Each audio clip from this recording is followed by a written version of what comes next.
जय Hind dear students, force defence academy welcomes you all. Motivational lectures की series में हम लोग डिफरेंट टॉपिक्स पर बात कर रहे हैं और आज के हमारे टॉपिक का जो विषय है वो यह है कि हमारा डेली रूटीन क्या होना चाहिए। जनरली स्टूडेंट्स कैटेगरी इन वीडियोस को देखती है हमेशा, तो मैं स्टूडेंट्स को फोकस में रखकर इस तरह की बातें करता हूँ। और बच्चों, कई बार ऐसा होता है जब हम किसी भी क्लास के अंदर पढ़ रहे होते हैं, कोई भी सफल विद्यार्थी जब भी आता है और उस सफल विद्यार्थी से बच्चों के जो सवाल होते हैं उनमें एक मेन जो सवाल शामिल होता है वो ये होता है कि सर कि आपका शेड्यूल क्या था और हमारा शेड्यूल क्या होना चाहिए। और जनरली हर कोई बच्चा एक तरह से एक दूसरे बच्चे को देख करके कॉपी करने की कोशिश करता है कि फलां व्यक्ति जो सफल हुआ है वो 4 बजे से सुबह से उठ करके अगर पढ़ाई करता था तो मुझे भी उसी तरह से 4 बजे से उठ करके पढ़ाई करना चाहिए। कोई व्यक्ति रात को लेट नाइट तक स्टडी करता था तो मुझे भी लेट नाइट तक स्टडी करना चाहिए। तो बच्चों, मैं आपको एक चीज़ बताता हूँ कि आप दूसरे विद्यार्थियों से क्या क्या सीख सकते हैं, क्या क्या उनसे फॉलो कर सकते हैं। जब भी आप किसी सफल विद्यार्थी से मिलते हैं तो आप उन विद्यार्थियों से बुक्स के बारे में पूछिए कि आपने किन बुक्स से पढ़ाई किया और आपने किस बुक को कैसे कैसे पैटर्न पर फॉलो किया। पहले शुरुआत में किस बुक को लगाया, उसके बाद में किस बुक को लगाया, क्योंकि हम लोग जानते हैं कि अलग अलग बुक्स में क्वेश्चंस का डिफिकल्टी लेवल थोड़ा सा डिफरेंट होता है। तो बुक्स के बारे में आप क्वेश्चंस कीजिए। बुक्स के बारे में क्वेश्चंस करने के बाद में फिर बच्चों आप उनसे ये पूछिए कि आपका टोटल स्टडी आवर्स कितना होता था। आप स्टडी आवर्स पर फोकस कीजिए, ना कि उनका शेड्यूल पर। हर विद्यार्थी की अलग अलग हैबिट होती है।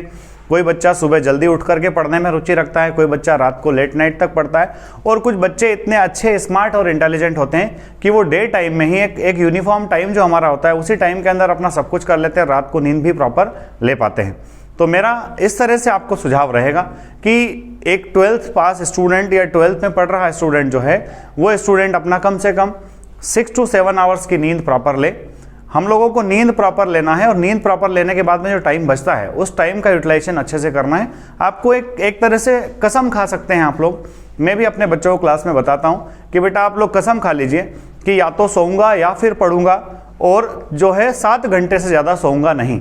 तो अगर आपने क्लास रख दिया अपने अंदर कि भाई 24 आवर्स में से 7 आवर्स ही सोना है, उससे ज़्यादा मेरे को सोना है नहीं, बाकी टाइम में मैं अगर सो नहीं रहा हूँ तो फिर पढ़ाई करूँगा, तो आपका डे टाइम में इतनी अच्छी स्टडी हो जाएगी कि आपको लेट रात तक उल्लू की तरह जग करके पढ़ने की आवश्यकता नहीं रहेगी। नहीं, आपको बहुत टेंशन में आना पड़ेगा कि आज सुबह जल्दी उठना है, जल्दी उठ करके क्या करूँ। हाँ, कई सारे विद्यार्थी हैं जो अपनी नॉर्मल बोर्ड एग्जाम्स या फिर कॉलेज एग्जाम्स के साथ साथ कॉम्पिटिटिव एग्जाम्स की प्रिपरेशन कर रहे हैं। तो बच्चों, टाइम मैनेजमेंट बड़ी इंपॉर्टेंट चीज़ होती है। तो इस टाइम को आप अपने हिसाब से मैनेज कीजिए। और मैं आपको एक यकीन दिलाता हूँ कि किसी भी एग्जाम को क्लियर करने के लिए 9 to 10 आवर्स का जो टाइम होता है बच्चों, सफिशिएंट होता है। बस ये कि आपका उस टाइम के साथ वो टाइम आप किस तरह से अपने आप के साथ स्पेंड कर रहे हैं, अपनी बुक्स के साथ वो टाइम आप किस तरह से स्पेंड कर रहे हैं, वो मैटर करता है। आपकी पढ़ाई में कंटिन्यूटी चाहिए होती, सिंसियरिटी चाहिए होती है। ऐसा नहीं कि आप एक दिन पर्टिकुलरली 12-14 घंटा पढ़ लिया आप लोगों ने और फिर दूसरे दिन आपको लगा कि चलो ठीक है आज घूमने चलते, घूम करके आ जाते। इससे फिर बात बनने वाली नहीं है। हमारी बात अगर बनेगी तो बात हमारी कांस्टेंट स्टडी है ना। आप लोगों ने सुना होगा slow and steady wins the race.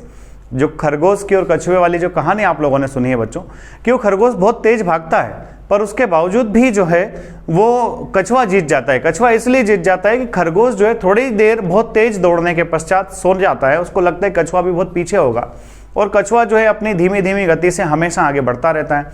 और कछुआ जब आगे बढ़ता रहता है तो फिर वो अपनी मंजिल को आसानी से पा जाता है। तो मैं आपसे यही कहूँगा कि अपना टाइम जो है आप अपने खुद के अकॉर्डिंग से सेट कीजिए। अपना शेड्यूल अपने आप को जानिए, अपने आप को पहचानिए कि मैं क्या इंसान हूँ, मुझे क्या अच्छा लगता है, क्या मेरे अंदर अच्छाई है, मैं क्या कर सकता हूँ, और उसी के बिहाफ पर निर्णय लीजिए। Definitely will get success.